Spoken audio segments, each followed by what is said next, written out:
Beirut, Lebanese Prime Minister Saad Hariri arrived in Beirut late on Tuesday, ending a near 3-week absence to address a political crisis that's drawn in regional and global powers and raised concern that the fragile country would again be caught in a showdown between Saudi Arabia and Iran.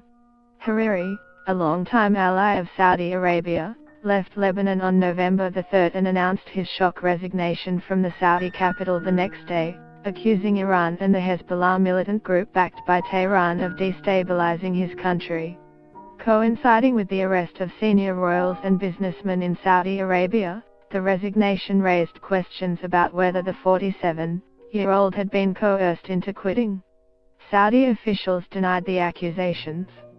Hezbollah's leader Hassan Nasrallah has said that Saudi Arabia had declared war on Lebanon and his Iran-backed group, accusing Riyadh of detaining Saad al-Hariri and forcing him to resign as Lebanon's prime minister. German Chancellor Angela Merkel said she would prefer fresh elections to ruling with a minority government after talks on forming a three-way coalition collapsed. The U.S. president defended embattled Senate candidate Roy Moore, saying the Alabama Republican had denied allegations of sexual misconduct with minors. The chairman of the U.S. Federal Communications Commission unveiled plans to repeal a landmark 2015 order that barred Internet service providers from blocking or slowing down consumer access to web content.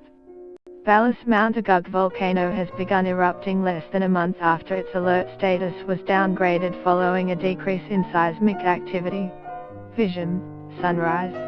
Wishbone, one of two Turkey's President Donald Trump officially pardoned on Tuesday, got a special tour of the briefing room before the big event.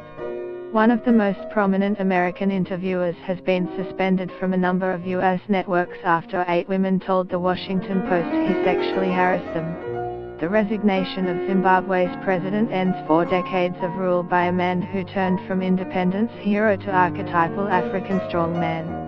Hezbollah's leader Hassan Nasrallah has said that Saudi Arabia had declared war on Lebanon and his Iran-backed group, accusing Riyadh of detaining Saad al-Hariri and forcing him to resign as Lebanon's prime minister.